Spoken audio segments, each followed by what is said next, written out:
உங்களுக்கு stress, anxiety, insecurities இருக்கா? அது மூணுத்துக்கான முக்கியமான காரணம் இந்த ஒரே ஒரு விஷயம் மட்டும்தான். அந்த ஒரு விஷயம் என்னன்னு சொல்லிட்டு இந்த வீடியோவில் சொல்றேன். You are just comparing your second chapter with someone else 20th chapter. இந்த உலகத்தில் சொல்லப்படுற மிகப்பெரிய பொய்யே என்னன்னா the concept of overnight success.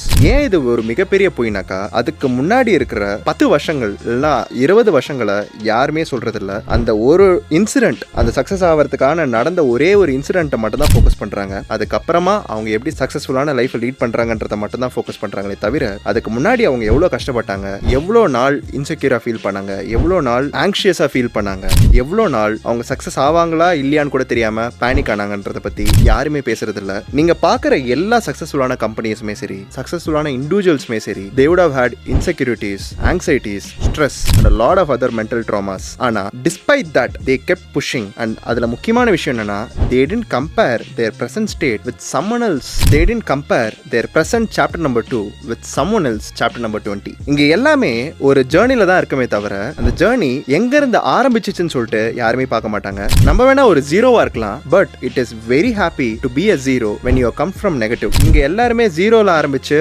பாசிட்டிவ்க்கு போறது இல்ல. நிறைய பேர் நெகட்டிவ்ல ஆரம்பிச்சு ஒரு ஜீரோன்ற இடத்துக்கு வரத்துக்கே பல வருடங்கள் ஆயிடுது. அதுக்கப்புறம் அவங்க பண்ற ஒரு விஷயமும் அவங்களுக்கு பாசிட்டிவ் தான். எப்பவுமே உங்களோட கரண்டான சுச்சுவேஷனை வச்சு மற்றவங்க கூட கம்பேர் பண்ணீங்கன்னாவே ஆட்டோமேட்டிக்கலா இந்த ஸ்ட்ரெஸ், ஆங்ஸைட்டி, டிப்ரெஷன் எல்லாமே வந்துடும். ஒரு கம்பேரிசன் வைக்கும் போது நீங்க எந்த இடத்துல இருந்து ஸ்டார்ட் பண்றீங்கன்றது ரொம்ப ரொம்ப முக்கியம். அது சிங்கிள் டிஜிட் நெகட்டிவா இருக்கலாம், இல்ல டபுள் டிஜிட் நெகட்டிவா இருக்கலாம். அந்த நெகட்டிவ் எல்லாம் தாண்டி ஒரு ஜீரோக்கு வந்து ஒரு ஜீரோவா நிக்கிறீங்கன்றதே ஒரு பெரிய பெருமை. எப்பவுமே ஒரு ஜீரோவா இருக்கும்ன்றது கவலைப்படாதீங்க. Because it all depends on எவ்வளவு நெகட்டிவ்ல இருந்து அந்த ஜீரோன்ற இடத்துக்கு நம்ம வந்தோன்றது தான். அதுக்கப்புறம் நம்ம வந்து கான்ஸ்டன்டா ஒர்க் பண்ணிட்டு போனோம்னாவே automatically at one point of time we will become successful. ஆனா அதுக்கு முன்னாடி ஏகப்பட்ட ஸ்லீப்லெஸ் நைட்ஸ் இருந்திருக்கும், ஆங்ஷியஸ் டேஸ் இருந்திருக்கும். அது எல்லாமே சேர்ந்து தான் it will give us an overnight success.